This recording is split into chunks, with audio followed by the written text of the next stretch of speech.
Ladies and gentlemen, we take you now by transcription behind the scenes of a police headquarters in a great American city, where under the cold, glaring lights will pass before us the innocent, the vagrant, the thief, the murderer. This is the lineup.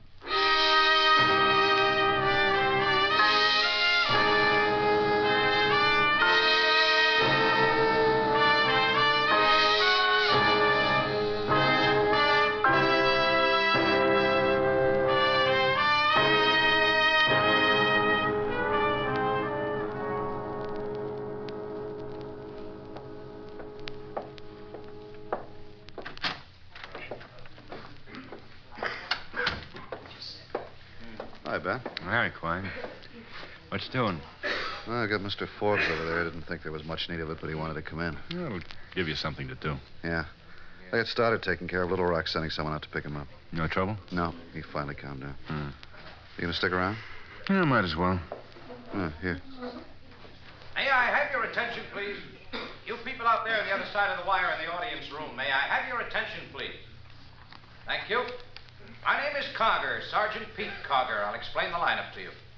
Each of the suspects you will see will be numbered. I'll call off a number, their name, and charge. If you have any questions or identifications, please remember the number assigned to the prisoner as I call his name. If you're sure or not too sure of the suspect, have him held. The questions I ask these suspects are merely to get a natural tone of voice, so do not pay too much attention to their answers, as they often lie. All right, bring on the line. Okay, boys, move it. Right over here at the end of the stage. Let's go. We have a lot of work to do. Now turn and face the screen. Hands at your sides and look straight ahead, straight out through the screen. You, number 3, stand still. Yes, sir. I'm trying to. Okay, now when I call out your number, step out. Keep facing front and talk up so everybody can hear you. There are a lot of people out there. I want them to get a good look at you and be able to hear what you say. So stand up and talk up. Okay, number 1. Just a second. Number 3, Cole, what's your trouble? It's a fly, Sergeant. He keeps landing on my head. That's a shame. Well, you got hair. It wouldn't bother you none. Okay, Cole. Looks like Pete's got Number himself 1, a comic. Robert Fuller, Yeah. Grand Theft Auto. Where do you live, Fuller? Over on 8th Street, 5400 East. Hotel? Yes, it's a hotel. How long you been in town? Well, about 3 days, more or less. Don't you know? Well, what difference does it make? It was 3 days. Can you folks out there hear him? Okay, Fuller, speak up. How long you been in town? 3 days. Where'd you come from? Illinois, Springfield. You ever been arrested before? You mean here? Anywhere. Well, back there, I was arrested a couple of times. What kind of a car were you picked up in? 51, Pontiac. Anyone with you? No. Have any friends here in town? No. Where'd you get the car you were picked up in? Well, what are you asking these silly questions for? You know where I got the car or stole it. Okay, Fuller, step back. Number 2, Albert Wilson, robbery. Where do you live, Wilson? 1330 Arlington Avenue. How long you lived there? Well, must be nearly 4 years. You ever been in trouble before? No, sir. What happened last night? I got into trouble. We know. How did it happen? We needed some extra money, and we figured the whole thing out. Jimmy and I never been in trouble before. We just made a mistake. Jimmy? Yeah, Jimmy Swain. You must have him there on the list. James Swain? Yeah. He's right down there. 1, 2, 3, 4, 5, 6. Number 6. You married? Yes, sir. Both Jimmy and I got wives. That's what's worrying us most. They ain't gonna like this. You own a car? Nope. That's what we wanted the money for. We was aiming to buy one. Where'd you live before you came here? Corpus Christi, Texas. I didn't like it down there. Okay, Wilson, step back. Number 3, Charles Cole, alias Leonard Colton, alias Curly Colby. Assault and battery. Go on, Cole, step out. Where do you live, Cole? In an apartment, 1632 Lawndale, apartment 204. How long you lived there? About 4 months. You married? My mother-in-law lives with us. Am I married? You and your mother-in-law get along? Oh, yeah, we get along. She's a good old dame. You and your friend ought to try and get along as well. Up until this afternoon, I've been a real good boy. Who started it? I didn't, that's for sure. Been keeping myself clean ever since I came here from Chicago. How long you been in town? You know, Sergeant, you got it all down there. 6 years I've been here.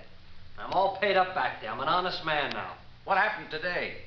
Now, Well, there was nothing for you guys to come in on. It was just something personal between this friend of mine and me. Your friend is in the hospital. He's got 14 stitches across the top of his head. He's still unconscious. Been unconscious for years. I'm sorry I hit him so hard, but he had it coming. What'd he do? Oh, we was playing snooker, see? Me and Sammy. That's his name, Sammy. Been playing snooker on our lunch hour for a long time now. Lately, he's been yapping at me about my bald head all through the games. I could take a ribbon as good as the next guy, but he wouldn't let up. When he chalked up his cue and he made like he was going to put my head in the corner pocket, I got sore. I wrapped him a good one with the pool cue. Okay, Cole. Hey, Sergeant, did they shave his head to put in them stitches? I imagine. Good. I wonder how he likes it being bald. Okay, step back. I get sore all over again just thinking about it. I've been staying in line for 6 years, and a bonehead like that louses me That's up. enough. I'm sorry, but it... All right. Number 4, Frank Castro, open charge. What's Castro doing? Where do you live, Castro? That's what we'd like to know. We tell us That's out where to you live. I want to know Indianapolis. where you slept last You night. talked to him yet? No. Vegas, Nevada. Is Manelli in town, too? Not that we know of. Tell Pete to bring Castro up when he gets through the line. Right Quite a now. record in the East.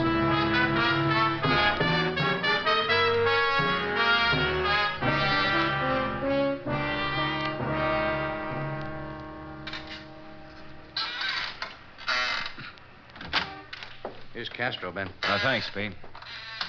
Have a chair, Castro. What for? I'm in a hurry. Yeah, you can spare a few minutes. You're getting old. I'll humor you. Thanks. You know, Guthrie, this is a waste of time. I got nothing to say to you. How are things in Indianapolis? Well, you tell me. I ain't been there for 2 months. Where have you been? Florida, Vegas. Do any good? Little. Made what your salary would be for a couple of years. Seen Manelli lately? Why should I tell you? Because I asked you. Have you seen Manelli? No. You know where he is? No. You want him? Why don't you find him? I didn't say we wanted him. That's right. You didn't. How long you planning on staying in town? I don't know. I'm on a vacation. Might move here. We don't want you here, Castro. I didn't ask you. As long as I keep clean, I don't even have to say hello to you. That's right, Castro. As long as you keep clean. I'll let you and me get a few things straight, Guthrie. I've done enough time in Indiana. I don't plan on getting sent up here. I'm straight now. I don't care if you believe it or not. As far as you're concerned, I'm just a plain citizen. I got a paper that says I'm paid up. When I get out of line, you come after me. But be sure it's me that's out of line when you come. I don't like you, Guthrie. I never have. So don't start pushing me around. I'm impressed, Castro. That's practically the same speech you made 5 years ago. Now you get this straight. Guys like you never have scared me. You get out of line just once and you've had it. This town is in pretty good shape, and you or nobody else is going to get a chance to start operating. If I have anything to do with it, you'll be put away for a lot longer than 5 years next time. I'm tired, Guthrie. I'm going to find myself a hotel down by the beach where the air's good. Stinks around here. Sit down, Castro. I'm not through with you. Lieutenant Guthrie, Quiet, Ben. I'm in communications. what'd you get? Just got an answer from Indianapolis. Castro is clean there. Okay, thanks. Get out, Castro.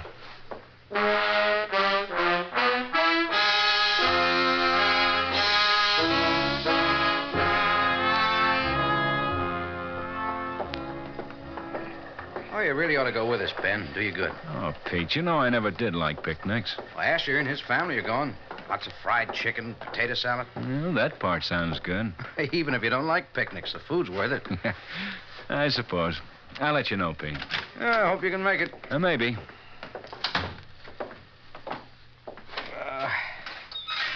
Anything new on the Younger case? Well, still at that end. Quine's running a check on the building employees now. Whoever pulled it must have had help from the inside. Everything went off too smooth. Now, when they start to peddle the stuff, they'll be wide open. Yeah, we hope. Want some coffee? No, I don't think so. Castro been behaving himself? Sure. He always does for a while. You know where he is? No. When we finally get a line on Manelli, we know where he's living. Hi, Ben. Pete. Hi, Quine. Here's a report on the employees in the Younger case. Oh? Anything? I doubt it. The janitor, Vern Harrison, he's got a record. Served 2 years on a burglary charge in Indiana. Well, that's where Castro and Manelli are from. Well, this sort of thing is out of their line. They're not stick-up men. Well, we checked with the building superintendent. Harrison's been a good employee. He's worked there 3 years. Did you talk to Harrison? No, I thought you'd want to. How old is he?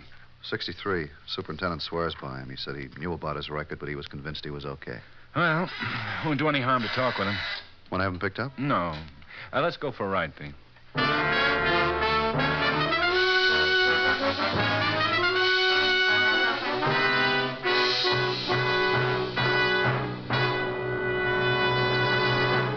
The time, December 26, 1944.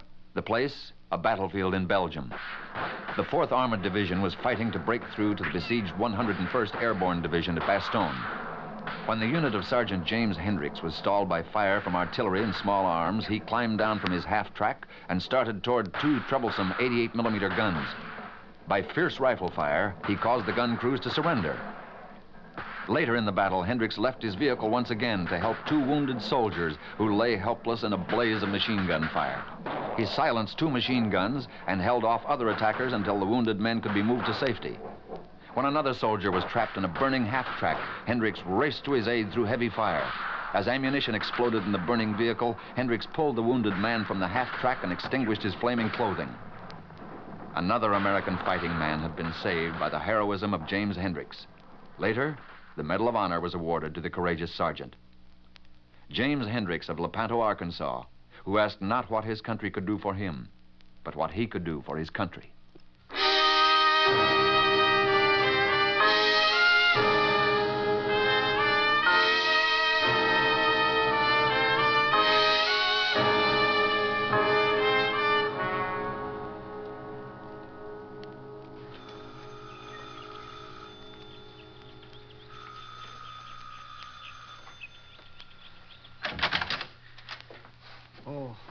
Oh, hello. Mr. Harrison?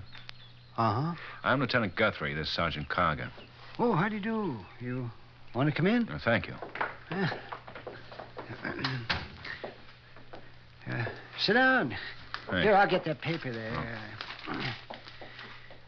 Well, I'm glad you came by now. The wife isn't home. You want a beer? No, thanks. Oh, okay. You fellas are working on that Younger case, aren't you? I figured somebody'd be around.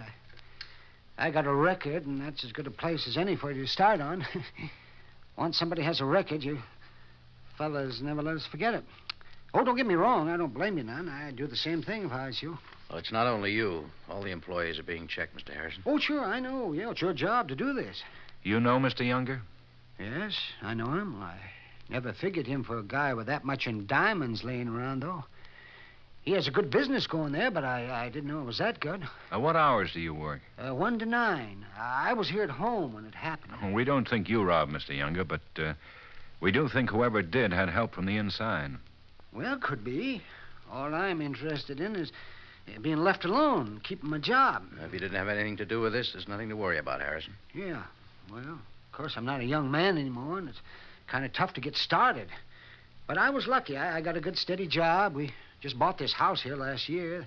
The wife's been working, and we're paying it off as fast as we can. We're saving every extra nickel we can get our hands on, but kind of late to be starting in like this. But in a few more years, we'll be okay, I guess. You ever run into anybody out here you did time with back in Indiana? Well, no. Nobody'd pull a job like this.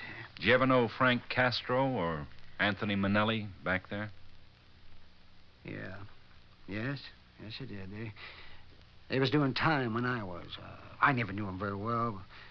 I got out before they did. Mm-hmm. They're both in town now. You haven't seen them? It's no use lying to you. I suppose you'd find out anyway if you wanted. Yeah, I saw them both a couple of weeks ago.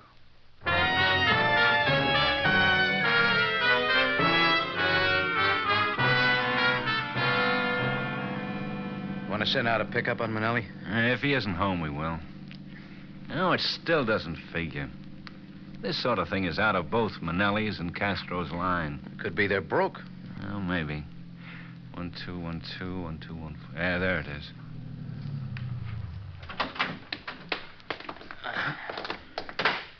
Yeah, Manelli's not very broke living in a place like this. No. Let's see. Lee Kimball. Manelli, 107, Ben. Uh-huh.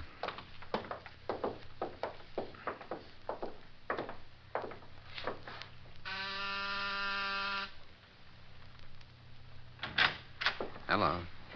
Oh, Guthrie. Hello, Manelli. Remember Sergeant Carger? Yeah, sure. I want to talk to you. This a pinch? No? That's good. Okay, come on in.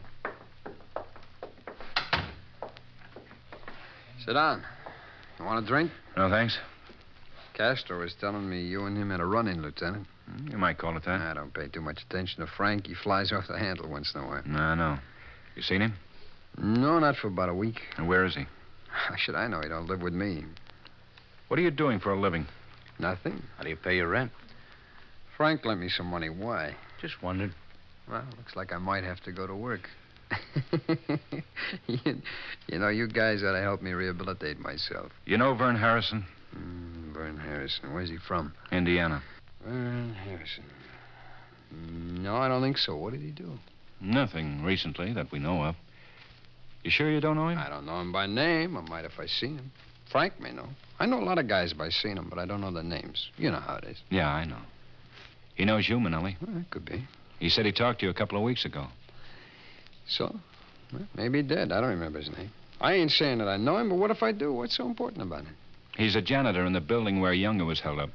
Oh, yeah. Yeah. I read some in the papers about that. Hey, now, wait a minute. You trying to tie me and Frank in with that Harrison guy on a stick-up? Maybe. What, are you ribbing me or something? What night was Younger held up? I didn't say it was at night. The paper did. It was 4 nights ago. I was with a girl I know, Frances Longworth. 1644 East Blake, apartment 3. You can check with her. We will. You better come along with us, Manelli. What for? Hey, I thought you said this wasn't a pinch. I wasn't sure it would be.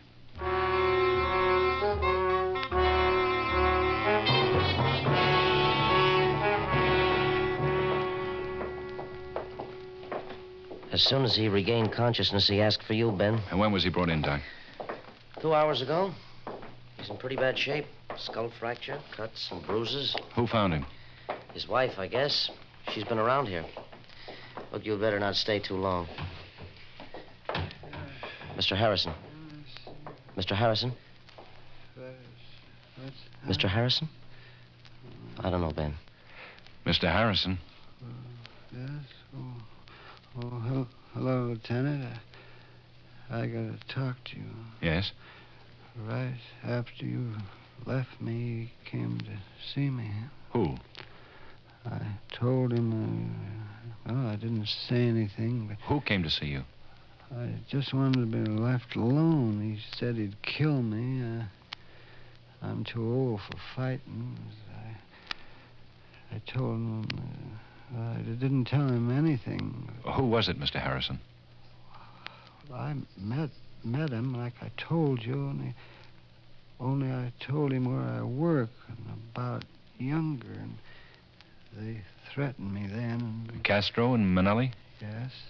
I don't know where Manelli was. He meant to kill me. Said he'd make sure I kept quiet. And Castro, Castro beat you up? Yes, that's all I had to do with it. I was home. I should have told, maybe, but I saw. It's enough for now, Ben. Okay. How is he, Doctor? You're Mrs. Harrison? Yes, how is he? We're doing everything that can be done. Poor Vern. He's tried, but... Oh, here, Mrs. Harrison, sit down. Oh, thank you. I'll be all right. If you could answer a few questions, I'd appreciate it, Mrs. Harrison. I'm Lieutenant Guthrie. All right. If it'll help any. Well, tell me, did you see anybody leave your house? No. I just came home from work, and there Vern was. Did he tell you anything then? No. He was unconscious. I called the ambulance. Vern never had enemies. Mr. Harrison never mentioned anyone by the name of Castro or Manelli to you? A couple of weeks ago, he did. I told him he'd better not have anything to do with them. Vern knew them back home. Yes, I know. They did this to Vern? Your husband told me one of them did, Castro. I don't know them. Vern told me he'd seen them at the wrestling matches. I told Vern then that... Is there anyone you'd like me to call? No. Can't I see him? I don't think you'd better right now. He's got a sister in Missouri. I should call her. But I can't now. I don't know what to do. We don't have anything those men would want. Why didn't they leave us alone?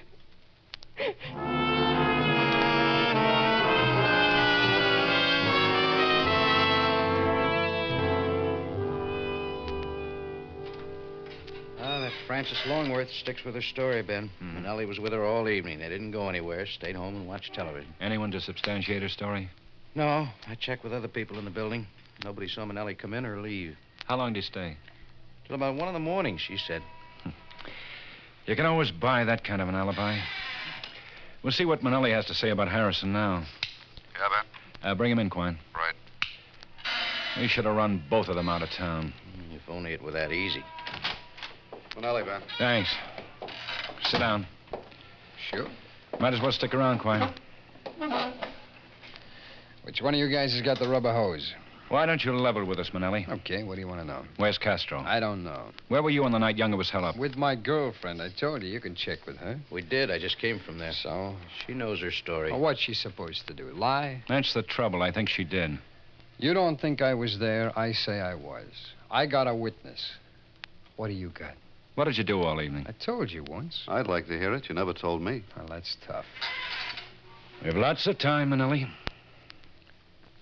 I got over to Fran's house about 8. Did you have dinner at her place? No. Where? What difference does it make? Where? The open door over on Arlington. When did you leave there? About 7:30. You went straight to Miss Longworth's place from there? Yeah. What did you do all evening? Watch television and talk. Did you have anything to drink? I had a couple. Couple of what? I had a couple of beers. What'd you talk about? Oh, come on now, fellas. I don't know what we talked about. We just talked. What time did you leave her apartment? About 1:30, I guess. You went to your apartment? Sure, 1:30 in this town. Any other place to go. You haven't any idea where we can find Castro? No. Where'd you see him last? At a restaurant. The Solano. How long ago was this? About 3 weeks. Is that when you borrowed the money? Yeah. How much did you borrow? $700. You had 600 on you when we All picked right, you up. so I had 600 when you picked me up. You lived 3 weeks and $100? I got lucky at the track. Where did Castro get his money? I don't know where he got his money. Why don't you ask him? Tell us where he is, and we will. I told you, I don't know where he is. Where's your girlfriend from? I don't know where she's from. How long you known her? I knew her back east. How long ago? About 7 years ago, I guess. I don't know for sure.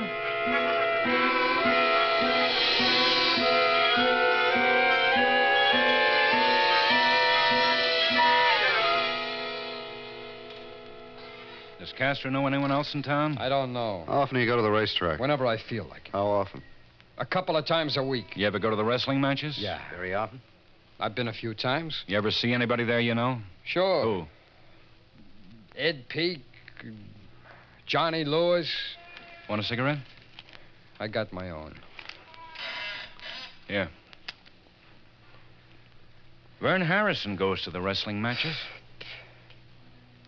Did you see Harrison at the wrestling matches? No. Where'd you see him? I didn't see him. Harrison's 63 years old, 5'7", 155 pounds, slightly bald, gray hair. He did time with you and Castro back in Indiana. I know, you told me, remember? Look, do you mind if I have a drink of water? No, okay. Harrison is dead. So what? Castro beat him up, killed him. Get Castro, don't tell me about it. Harrison told me about meeting you and Castro at the wrestling matches. That he gave you information about Younger. Castro was afraid Harrison would talk and took it on himself to shut him up. Where is he, Manelli? Oh, what good will it do me? I had to get some kind of a break. 2509 East Hendrick, apartment 203.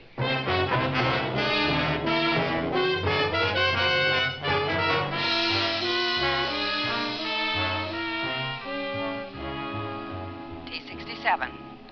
507 at I like it when it's 5820 East moonlight. NS. Yeah. T23 up 459 at 1. Hey, you going on that picnic with us? That should be quiet. Who's he bringing? Randall. T73. Hi. Turn that thing off, will you, Pete? Oh. You and Randall cover the rear. Asher and Morgan the back. There's a fire escape. May try to use it. Right. Don't take any chances. Pete and I'll go in. You take care.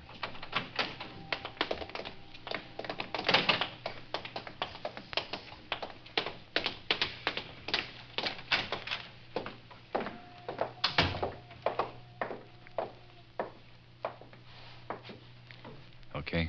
Sure.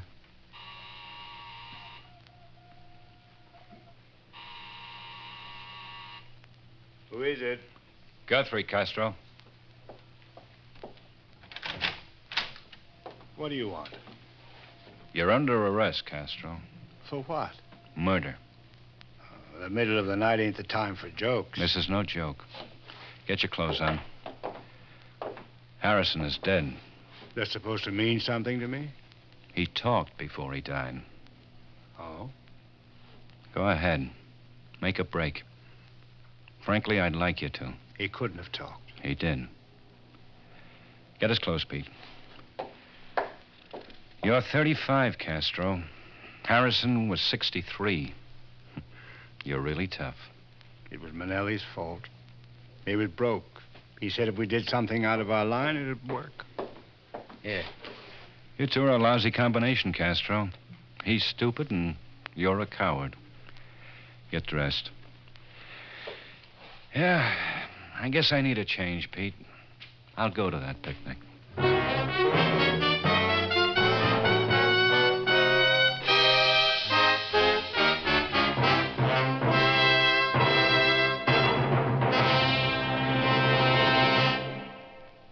The lineup, where before you passed the innocent, the vagrant, the thief, the murderer. Listen next Wednesday when we again bring you the lineup. May I have your attention, please? You people out there on the other side of the wire in the audience room, may I have your attention, please? Thank you. My name is Cogger, Sergeant Pete Cogger. I'll explain the lineup to you. Each of the suspects you will see will be numbered. I'll call off a number, their name and charge. If you have any questions or identification,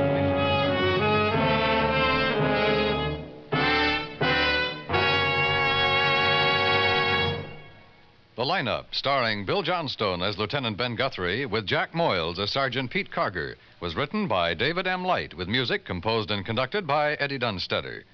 Featured in tonight's cast were Hy Everback, Bob Sweeney, Howard McNear, Sidney Miller, Jay Novello, Stacey Harris, and Virginia Gregg. The lineup was transcribed in Hollywood by Jaime Del Valle.